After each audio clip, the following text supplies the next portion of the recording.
प्रिय साधक मित्रों, अगर आप अपने जीवन में कुछ बदलाव चाहते हैं, अगर आप अपने व्यक्तित्व को बदलना चाहते हैं, अपने व्यक्तित्व को प्रभावशाली बनाना चाहते हैं, अपने अंदर आत्मिक शांति को अनुभव करना चाहते हैं, अपने शरीर को स्वस्थ और ऊर्जावान बनाना चाहते हैं, तो आपको अवचेतन मन के रहस्य को समझना होगा। अवचेतन मन की शक्ति को समझकर, उसके काम करने के तरीके को समझकर आप अपने जीवन में संपूर्ण बदलाव ला सकते हैं। अगर आप अपने जीवन को वास्तव में बदलना चाहते हैं, तो आज मैं आपको अवचेतन मन की वो शक्ति, वो रहस्य आपको बताने वाला हूं, जिससे आप अपने जीवन में संपूर्ण बदलाव ला सकते हैं। इसके लिए आपको अवचेतन मन के काम करने के तरीके को समझना चाहिए। जब तक आप अपने इस चित्त में जो भी फंक्शन है, जो भी गतिविधियां मनो शरीर यंत्र में हो रही हैं, आप उनको संपूर्णता से नहीं जानते हैं।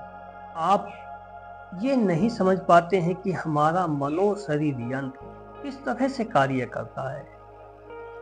और इस मनो शरीर यंत्र में एक फंक्शन है, एक यंत्र है, जो है अवचेतन मन। मन के दो रूप हैं, एक चेतन मन, एक अवचेतन मन। तो चेतन मन को तो आप जानते हैं, समझते हैं, जो हमारी सोचने समझने की, विचारने की शक्ति है, उसको हम चेतन मन कहते हैं। परंतु अवचेतन मन क्या है, अवचेतन मन का क्या रहस्य है, इसे समझने के लिए आपको अवचेतन मन के काम करने का तरीका समझना होगा। अवचेतन मन दो प्रकार से काम करता है। नंबर एक, अगर आप किसी भी कार्य को बार बार करते हो, तो वो अवचेतन मन का हिस्सा बन जाता है, यानी आपकी आदत बन जाती है। नंबर दो, अवचेतन मन कल्पना और हकीकत में अंतर नहीं करता। इन दो नियमों के आधार पर आप आदतों में बदलाव कर सकते हैं। इन दो नियमों को अपनाकर, इन दो नियमों को समझकर आप अपने जीवन में संपूर्ण बदलाव कर सकते हैं और आप सभी असंभव कार्य कर सकते हैं, अपना स्वभाव बदल सकते हैं। देखिए, आप सुनिश्चित कीजिए कि आप अपने जीवन में कैसा बदलाव चाहते हैं। जब हम बदलाव चाहते हैं तो अनेकों विचार चलने लगते हैं, क्योंकि कोई भी विचार निश्चित और शक्तिशाली नहीं होने के कारण अवचेतन मन को प्रभावित नहीं कर पाता है।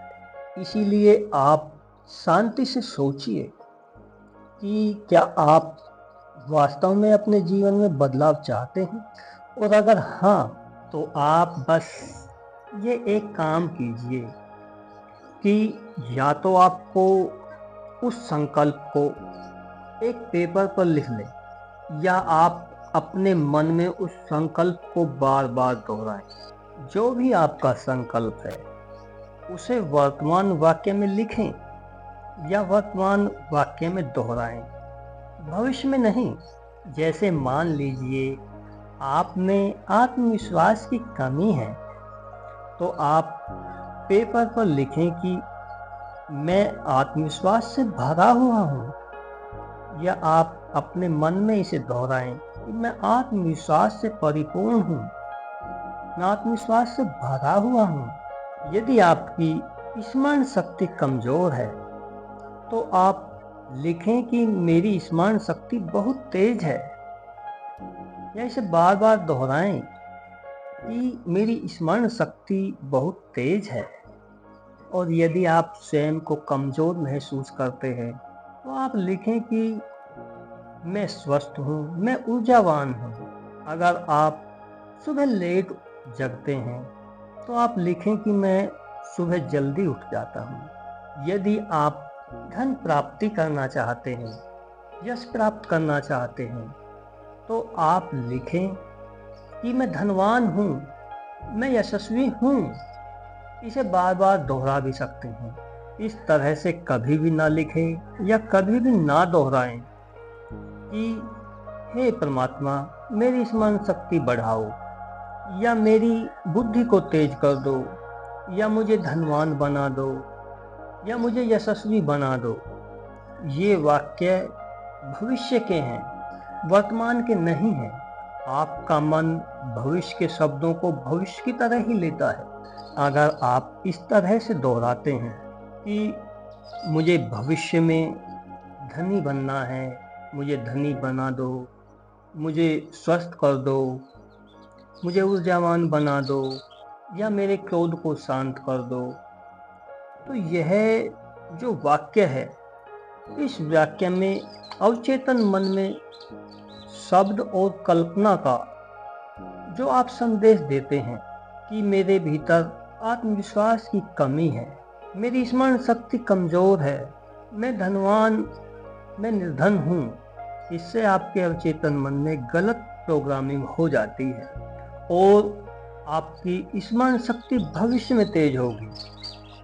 आप भविष्य में धनवान होंगे, आप भविष्य में स्वस्थ होंगे, वर्तमान में कभी भी नहीं हो पाएंगे। यदि आप कल्पना में ये दृश्य बनाते हैं कि आप उस अवस्था को प्राप्त कर चुके हैं जो आप चाहते हैं, जो आप होना चाहते हैं, आप ऐसे हो चुके हो, तो आपका मन इस वर्तमान के दृश्य को स्वीकार करेगा और वैसी ही ऊर्जा निर्मित करनी प्रारंभ कर देगा।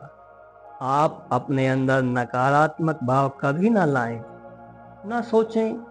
मान लीजिए आप चाहते हैं कि आपका क्रोध शांत हो जाए, तो आप यूं लिखेंगे कि मुझे क्रोधित नहीं होना है, मुझे क्रोध नहीं आता है।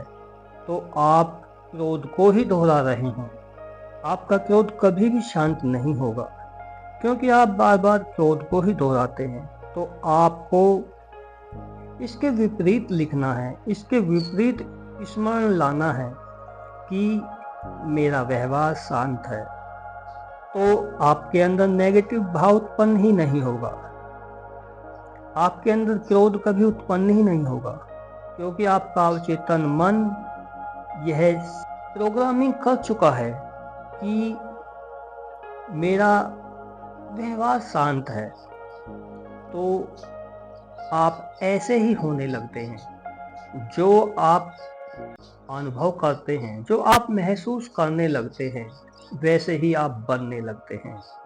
अगर आप स्वयं को अपने अंदर शांत महसूस करते हैं, अपने अवचेतन मन के अंदर ये प्रोग्रामिंग करते हैं कि मैं धनवान हूँ, मैं स्वस्थ हूँ, मैं आध्यात्मिक हूँ, मैं व्यक्तित्ववान हूँ, मैं सकारात्मक ऊर्जा से भरा हुआ हूँ। इस प्रकार के वाक्य अगर आप दोहराते हैं, इनको बार बार स्मरण में लाते हैं, तो आप ऐसे ही बन जाते हैं। आपका अवचेतन मन ऐसी ही ऊर्जा निर्मित करने लगता है और आपके अंदर ये प्रभाव दिखने लगते हैं। तो जो भी बताया गया है, यह कोई पुस्तक में लिखा हुआ ज्ञान नहीं है, यह प्रत्यक्ष प्रमाण है। आप अपने अंदर की प्रोग्रामिंग को सेट कीजिए, आप अपने अवचेतन मन को प्रोग्रामिंग कीजिए और देखिए अपने अंदर संपूर्ण बदलाव। अगर आप अपने अंदर बदलाव चाहते हैं, आप अपने व्यक्तित्व को बदलना चाहते हैं, तो आप एक बार अवश्य अपने अवचेतन मन की प्रोग्रामिंग कीजिए और अपने अनुभव कमेंट बॉक्स में अवश्य लिखें। अगर आपको यह जानकारी अच्छी लगती है तो मेरे चैनल को सब्सक्राइब करिए, वीडियो को लाइक, कमेंट और शेयर कीजिए। धन्यवाद, नमस्कार। मेरी शुभकामनाएं आपके साथ हैं, जुड़े रहें।